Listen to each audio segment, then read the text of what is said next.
डाबू गाँव में हिंदू नववर्ष पालित। नवरंगपुर जिला डाबू गाँव में हिंदू नववर्ष धूमधाम रे पालित हो जाइछि। विश्व हिंदू परिषद, हिंदू जागरण मंच, बजरंग दल और विभिन्न हिंदू संगठन तरफ हिंदू नववर्ष पालन करा जायतिला।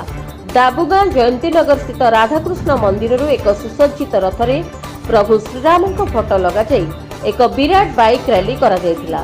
युवक माने बाइक रे प्रभु श्रीराम गैरिक पताका लगाई जय श्रीराम ध्वनि रे नगर प्रकंपित करथिले। जयंती नगरु अपराह्न 4 घंटा समय बाइक रैली बाहरी डंगरीगुड़ा, भरतगुड़ा, तारिणी मंदिर मुख्य बजार छक, बजार दांड, गौड़ साही, पात्र साही, कलसी मंडप, नुआगुड़ा, रेभिन्यू साही दे तारिणी मंदिर पर्यंत जाइथिले। सेठारे भक्तंक निमंते पणार व्यवस्था करा जायतिला। हिंदू नववर्ष पालन निमंते गतकाली ठारू डाबूगाँ मुख्य तारिणी छकरे हिंदू प्रेमी माने गैरिक पताका लगाई गौरिकमय करथिले। हिंदू प्रेमी माने घर आगरे गैरिक पताका लगाइथिबा देखिबाकू मिलिथिला। आसंता 17 तारिख रामनवमी दिन मध्य डाबूगाँ विश्व हिंदू परिषद और हिंदू जागरण मंच तथा विभिन्न हिंदू संगठन तरफ अनुरूप कार्यक्रम करा जिवो बोली जणा पड़िछि। डाबूगाँरु दुर्गा प्रसाद खुंटियाଙ୍କ रिपोर्ट, रिपब्लिक ओडिशा।